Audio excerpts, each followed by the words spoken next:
네, 오늘 주신 말씀은 출애굽기 24장 12절에서 18절입니다. 여호와께서 모세에게 이르시되 너는 산에 올라 내게로 와서 거기 있으라. 내가 그들을 가르치도록 내가 율법과 계명을 친히 기록한 돌판을 내게 주리라. 모세가 그의 부하 여호수아와 함께 일어나 모세가 하나님의 산으로 올라가며 장로들에게 이르되 너희는 여기서 우리가 너희에게로 돌아오기까지 기다리라. 아론과 훌이 너희와 함께 하리니 무릇 일이 있는 자는 그들에게로 나아갈지니라 하고 모세가 산에 오르매 구름이 산을 가리며 여호와의 영광이 시내 산 위에 머무르고 구름이 엿새 동안 산을 가리더니 일곱째 날에 여호와께서 구름 가운데서 모세를 부르시니라. 산 위에 여호와의 영광이 이스라엘 자손의 눈에 맹렬한 불같이 보였고 모세는 구름 속으로 들어가서 산 위에 올랐으며 모세가 40일 40야를 산에 있으니라.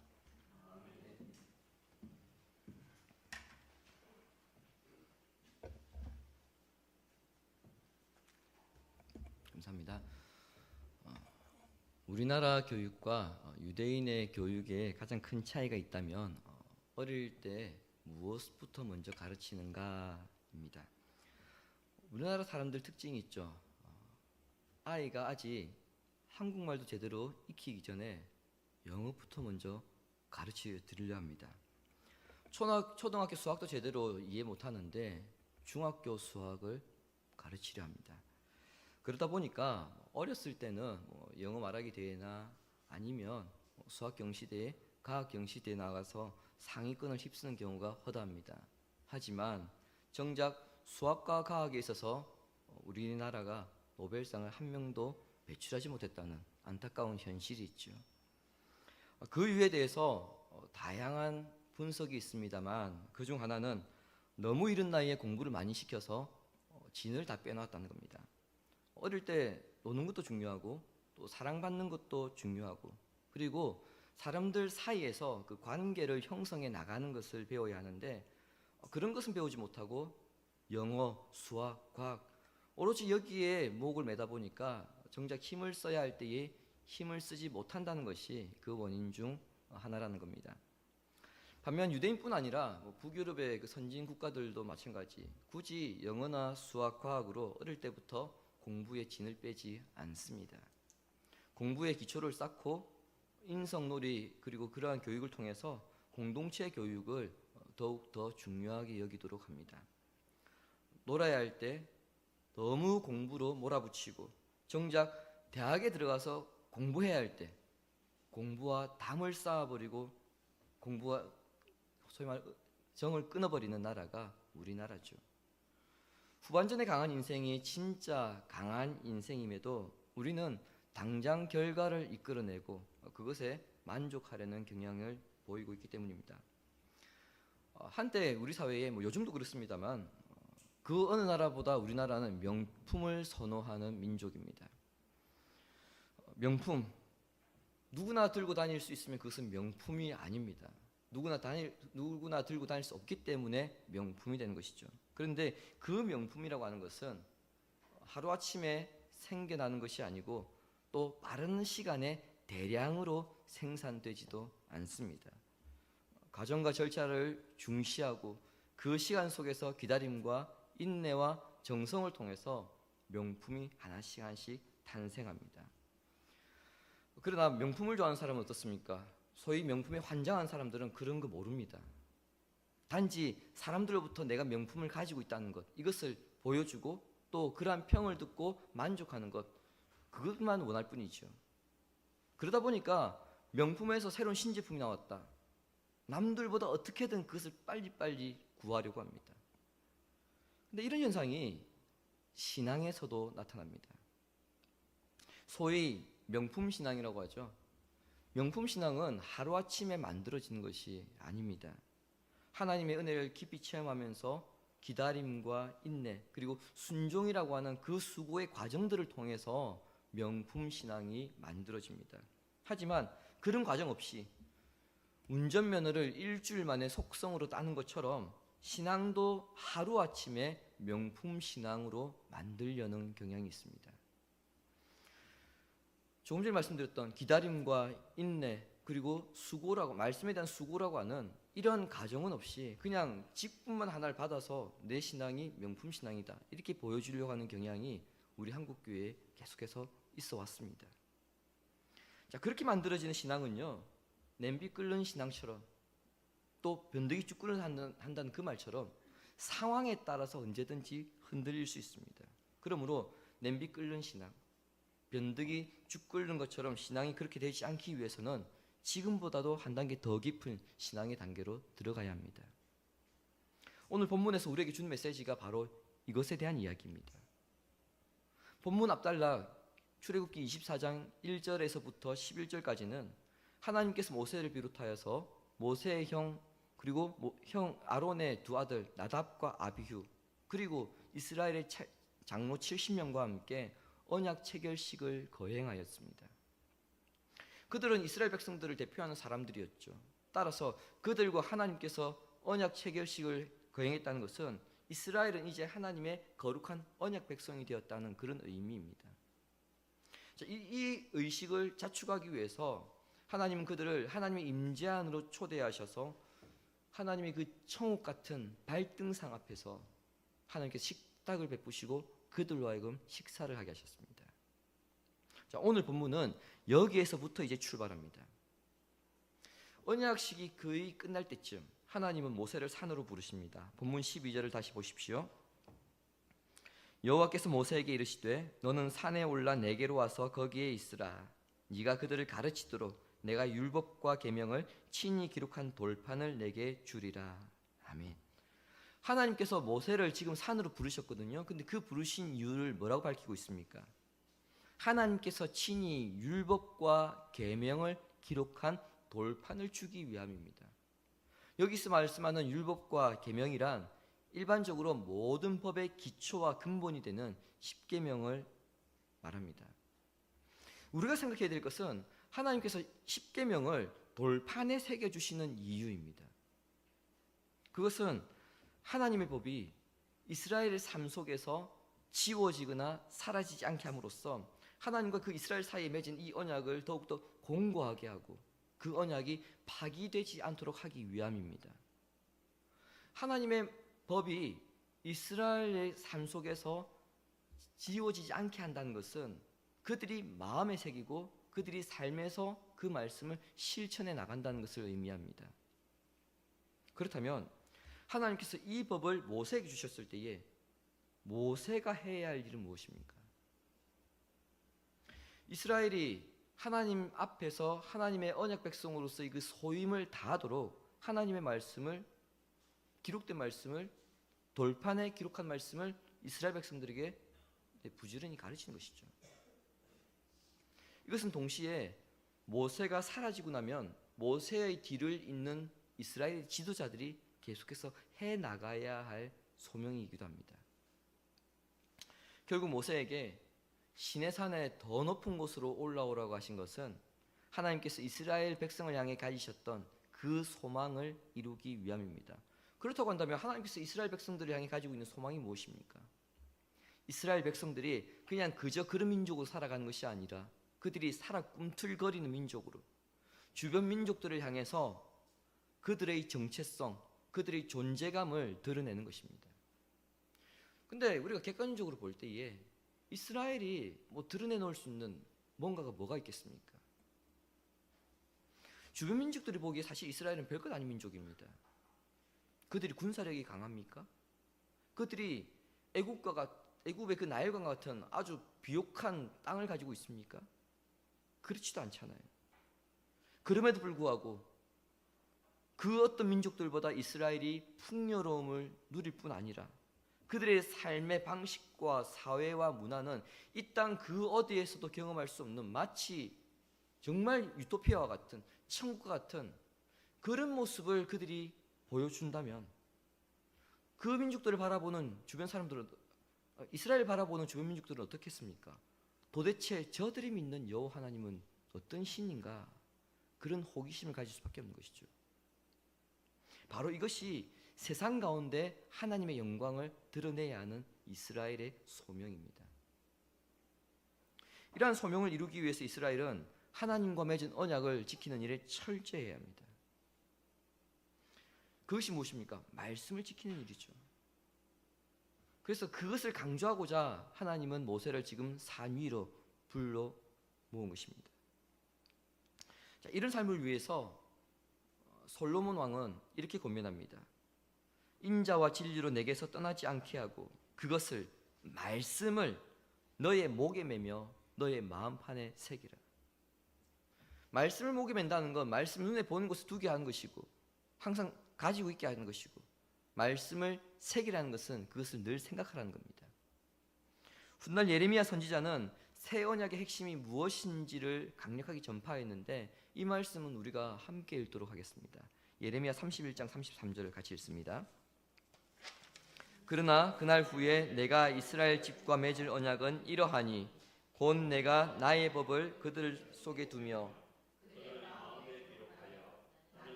여호와의 말씀이니라. 아멘.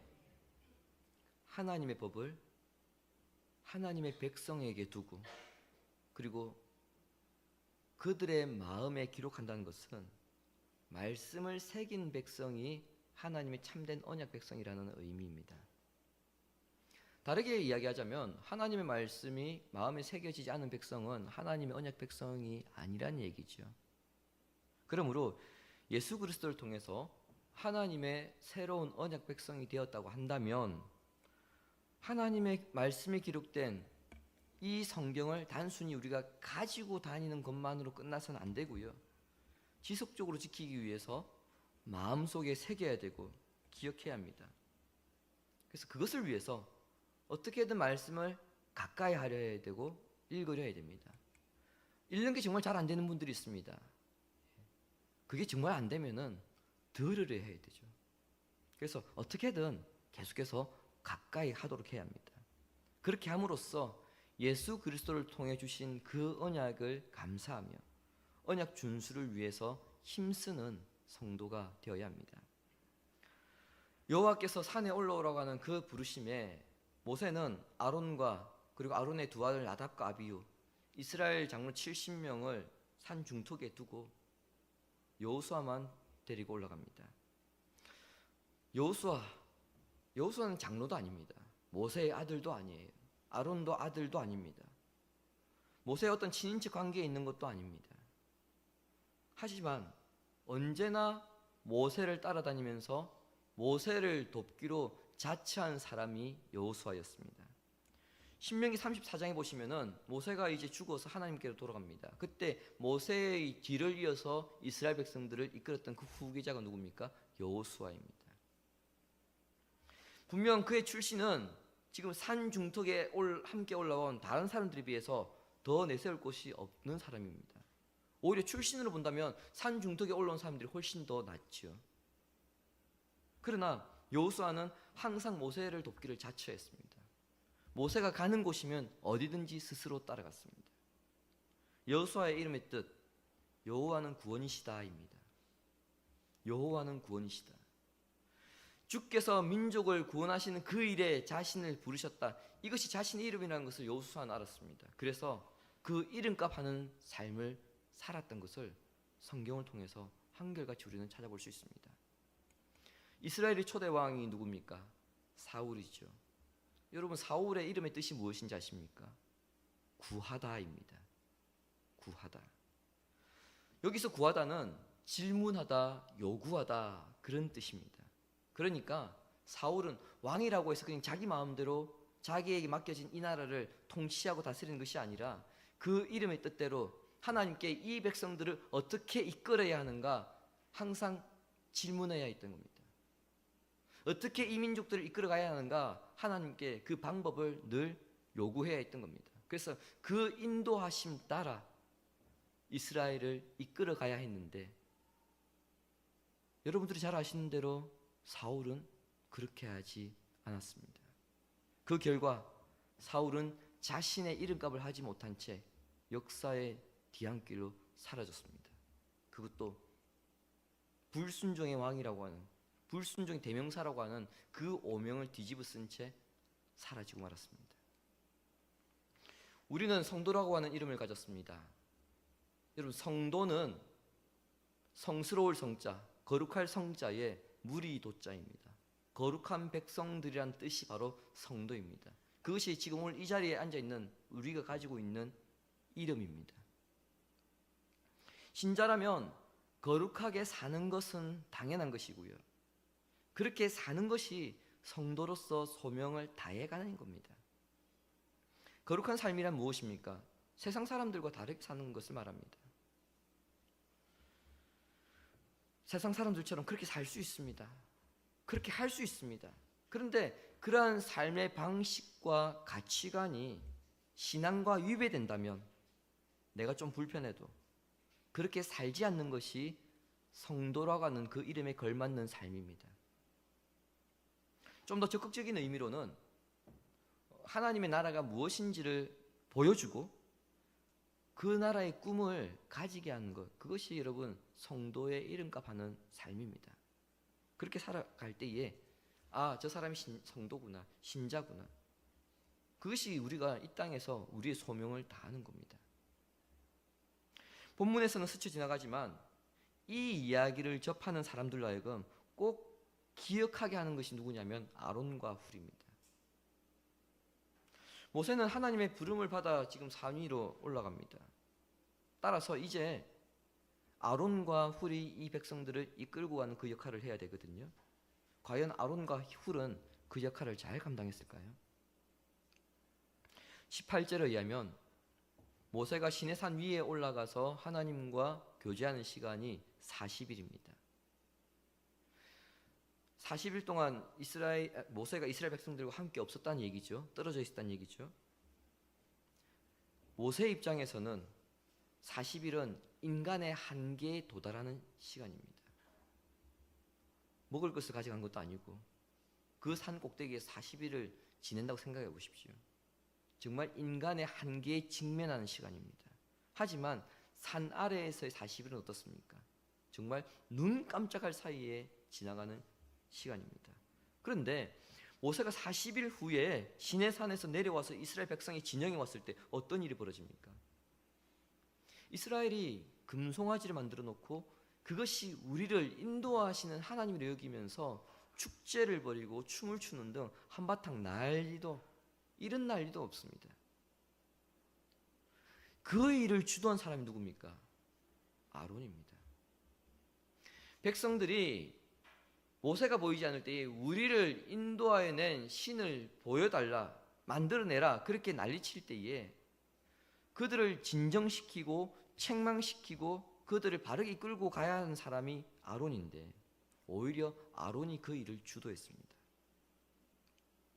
만일 아론이 모세가 잠시 자리를 비운 그 사이에 자기의 역할이 무엇인지를 분명히 알고 그 일을 분명하게 정확하게 수행했다면 금송아지 사건은 발생되지 않았을 것입니다. 이렇게 모세를 따르는 여호수아와 그리고 모세의 역할을 대신하지 못하는 아론과 훌의 모습이 대비됩니다. 어떤 상황에서도 소명을 잊어버리지 않고 행하는 신앙은 하루아침에 만들어지는 것이 아닙니다. 어느 날 갑자기 그렇게 할 수 있는 것이 아니죠. 자기가 해야 할 일이 무엇인지 알고 그리고 처한 상황이나 남들 눈치와 상관없이 묵묵하게 자기가 해야 할 일들을 하나씩 해나갈 때 그때 여러분 그런 신앙이 만들어지는 것이고 신앙의 빛을 발하게 되는 것입니다. 그러나 대부분의 사람들 어떻습니까? 하루아침에 모든 것이 이루어지는 그런 신앙을 소유하고 싶어합니다. 기도했을 때에 한 번에 이루어지고 원하는 대로 한 번에 모든 게 척척척 이루어지는 그런 것을 원합니다. 이번 주 중에 새벽 기도 보다가 극동방송에서 그 새벽에 극동방송이 있는데요. 거기에 어느 목사님이 자기 교회 고등학생 간증을 올려줬습니다. 이 간증의 내용이 뭐냐면은 자기가 방언 기도를 했는데 어느 순간에 신앙이 식어버렸다는 거예요. 그래서 그 간증에 그날 묵상 본문에 적용이 뭐냐? 다시 방언 기도를 할 수 있도록 기도하겠습니다. 그거였습니다. 여러분, 정말 그것이 실천입니까? 정말 방언기도하는 것이 실천입니까? 우리가 웨스트민스터 신앙고백서 공부할 때 배웠습니다. 기도는 어떻게 해야 된다고요? 자기가 무슨 말 하는지를 알지 못하게 기도하는 것이 아니라 오히려 옆에 사람이 들릴 정도로 또박또박 기도하는 것이 더 분명하다는 겁니다. 여러분, 그러한 신앙으로 내 신앙이 더 낫게 보이고 싶어하는 것, 더 나아진다고 믿는 것, 여러분 그것이 신앙에 대한 잘못된 생각입니다. 오히려 내가 기도하는 대로 한 번에 되지 않는다 하더라도 그것을 위해서 꾸준하게 기도하고 구하는 것, 여러분 그것이 명품 신앙을 이루어가는 길입니다. 성경의 원리가 그렇습니다. 겨자씨가 많은 열매를 맺기 위해서 겨자씨를 딱 뿌리면은 그 뿌린 씨가 갑자기 열매가 맺습니까? 아니잖아요. 그 씨에서 싹이 트고 이 싹이 나무가 되고 나무가 되어서 열매를 맺는 그 시간까지 오랜 시간이 걸립니다. 성숙한 신앙도 여러분 이처럼 오랜 시간이 걸립니다. 이 사실을 기억할 때에 때로는 내 신앙이 제자리인 것처럼 그런 생각이 들어서 회의적일 때가 있거든요. 왜 나는 신앙생활 오래 했는데 발전하지 않는가? 성장하지 않는가? 회의적인 생각이 들 수 있는데 그런 회의적인 생각을 하지 않게 됩니다. 왜요? 이 과정 또한 내가 신앙이 성장하는 하나의 단계, 과정으로 받아들이기 때문이죠. 이러한 원리를 기억하면서 자신의 믿음의 크기를 조금씩 쌓아가야 하는 겁니다. 한편 하나님의 초대를 받은 모세 한번 보십시오. 하나님 말씀에 순종하여서 더 높은 곳으로 올라갔는데 거기서 모세가 예상치 못한 상황이 직면하게 됩니다. 15절과 16절을 보시기 바랍니다. 모세가 산에 오르매 구름이 산을 가리키며 여호와의 영광이 시내 산 위에 머무르고 구름이 엿새 동안 산을 가리더니 일곱째 날에 여호와께서 구름 가운데 모세를 부르시니라. 아멘. 모세가 산 위로 올라갔습니다. 산 위로 올라갔더니 그 하나님의 영광의 임재를 상징하는 구름이 그 산을 가려버렸습니다. 그리고 하나님의 영광이 그 산 위에 계속해서 머무르게 됩니다. 산 위의 그 영광이 산 아래에 있는 백성들이 볼 때에는 어떻게 보였다고 오늘 본문 말씀하고 있습니까? 맹렬한 불꽃같이 보였더라. 하지만 그 지금 영광 아래에 있는 모세는 어떻습니까? 하나님의 영광이 지금 시내산에 가득하게 있거든요. 그런데 6일 동안 모세는 하나님의 영광을 못 보고 있는 상황입니다. 이유는요, 구름이 엿새 동안 산을 가려버렸기 때문에 뭘 할 수도 없는 상황입니다. 굉장히 당황스러웠을 것입니다. 시내산 밑에서는 지금 저 위를 볼 때에 활활 타오르는 것 같은 그런 맹렬한 불꽃으로 그 산이 가득해 있는데, 그래서 시내산 밑에서는 이스라엘 백성들은 모세를 향해서 어떤 생각을 하겠습니까? 아, 저기에서 모세는 하나님과 엄청난 교제를 하고 있겠구나. 멀리서 봐도 이렇게 빛났는데 가까이 있는 모세는 어떻게 했는가? 이런 생각을 했을지 모릅니다. 하지만 모세의 입장에서는요, 사람들이 그러한 생각과 달리 하나님께서 올라오라고 해서 올라왔더니 정작 하나님은 침묵하시고 하루가 지나고 이틀이 지나고 사흘이 지나도 아무런 변화가 없는, 아무 반응도 없는 그런 상황입니다. 여러분, 이쯤 되면 모세가 어떤 생각이 들었을까요? 내가 잘못 온 건 아닌가? 하나님께서 부르신 곳하고 내가 지금 가야 할 곳이 다른 건 아닌가? 아니면 하나님께서 지금 나를 불러놓고 나를 불렀다는 사실을 잊어버리신 것 아닌가? 그런 생각이 충분히 들 법합니다. 그렇게 해서 하루 이틀 사흘 지나고 엿새가 지났습니다. 아무 반응이 없습니다. 일곱째 날이 되었을 때에 그때서야 여호와께서 구름 속에서 모세를 부르십니다. 하나님께서 모세가 올라온 첫날에 모세를 부르실 수 있었잖아요. 아니면 모세가 첫날에 너무 힘들어하니까 다음 날이라도 하나님께서 모세를 부르실 수 있었습니다.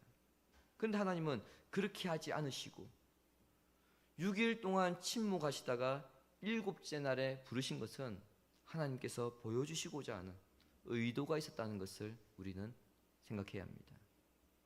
자, 그 의도는 무엇일까? 그것을 알기 위해서는 창세기 1, 2장으로 되돌아가야 합니다. 하나님이 천지 창조가 며칠 동안 일어납니까? 6일 동안 일어나죠. 그리고 7일째 안식일에 이르러서야 비로소 이 창조가 완성이 됩니다. 자, 그렇다면 하나님께서 율법이 기록된 돌판을 주시기 위해서 모세를 산 위로 부르신 후에 의도적으로 6일이 지나서 7일째에 모세를 부르셨다는 것은 결국 천지 창조의 대역사를 이스라엘 민족을 통해서 그대로 이어가시겠다고 하는 하나님의 분명한 의도를 모세에게 보여주시려는 것입니다. 이런 점에서 여호와 하나님께서 이스라엘과 언약을 맺으신 것은 우연히 어쩌다 보니까 이스라엘이라고 하는 민족이 내 눈에 띄어가지고 그들을 선택해서 그들과 언약을 맺으신 것이 아니라 이미 아브라함 이전부터 하나님께서 계획하셨던 모든 일들이 하나님의 섭리하에서 일어났다는 것을 보여주는 것이죠. 동시에 돌판에 새겨진 하나님의 말씀대로 살아가는 6일의 삶을 통해서 여호와의 영광이 드러나는 안식일의 예배가 살아나게 된다는 것을 하나님께서 지금 모세에게 가르치고 있는 것입니다. 다르게 말씀드리자면 말씀의 돌판에 새겨진 그 말씀을 지키는 6일이 없다면 7일째의 안식일의 영광스러운 예배는 있을 수 없다는 얘기입니다. 하나님은 세상 가운데 무너졌던 그 창조 질서를 이스라엘을 통하여 다시 회복시키고자 하는 미래에 대한 하나님의 기대를 모세에게 보여주셨던 것입니다. 주님이 사랑하신 교우 여러분, 당장 어려운 일이 생기고 힘든 일이 생기면 그 어려움을 해결하기 위해서 온통 거기에만 신경을 쏟아부어버립니다. 이것은 모든 인간의 공통적인 모습이죠. 그래서 그 일이 해결되도록 하나님께 간절하게 기도합니다. 하나님, 이 문제가 지금 너무 급합니다. 다른 기도 생각이 안 납니다. 그것만 생각납니다. 그래서 그것만 주구장창 기도합니다. 그래서 그 기도하는 시간 동안만큼은 그 문제가 해결되기 전까지는 그 어느 때보다도 신앙의 뜨거움을 경험합니다. 인생에 두 번 다시 그런 경험을 할 수 없을 정도로 그러한 신앙의 뜨거움을 맛봅니다. 그러나 그 문제가 해결되고 나면 어떻습니까? 그 이전의 뜨거움은 온데간데 없이 사라지고 다른 바쁜 일들이 그 내 삶의 조각조각들을 채워나가면서 어느 순간 신앙의 관심이 식어져서 냉랭해져 버린 자기 가슴을 보게 되죠. 아니, 어쩌면 자기의 그 신앙의 가슴이 냉랭해져 있다는 사실도 모를 때가 있습니다. 이것을 우리가 살아가면서 직간접적으로 많은 경험을 하죠. 그러니 그 사람의 신앙 수준은요, 겉으로 보기엔 뜨거워 보일지 몰라도 딱 거기까지입니다. 이처럼 사람들은 대개 그 자기의 목표가 빨리 이루어지기를 원하지만은 하나님의 목적은 사람의 목적보다 훨씬 더 크고 높기 때문에 그 간극을 채우게 하시는데 그것이 곧 기다림입니다. 기독교의 가장 중요한 가치 중 하나가 기다림입니다. 모세가 하나님을 기다렸듯이 성도는 신앙생활을 해나가면서 예수님의 큰 위로의 날을 기다려야 합니다. 그 기간이 몹시 길고 험난해 보이기도 하고 때로는 그 기간이 무의미해 보이기도 하고 헛된 것처럼 보일 수도 있지만 분명한 것은 그 기다림은 결코 헛되지 않다는 것입니다. 그 기다림의 과정에서 때로는 고난 당할 수도 있습니다. 때로는 병들 수도 있고요. 심지어 때로는 실패할 수도 있습니다. 그러나 그건 역시 더 깊은 영성을 주시기 위한, 더 큰 믿음으로 이끌기 위한 하나님의 계획의 일부입니다. 그러므로 하나님을 믿고 잠잠히 바라보고 참고 기다리는 마음으로 우리는 하루하루를 살아가야 합니다. 믿음이란 주님을 기다리면서 포기하지 않고 끝까지 일어서는 겁니다. 오뚜기처럼 쓰러질 듯 하면서도 다시 일어나고 쓰러질 듯 하면서도 다시 일어나는 것, 그것이 여러분 믿음입니다.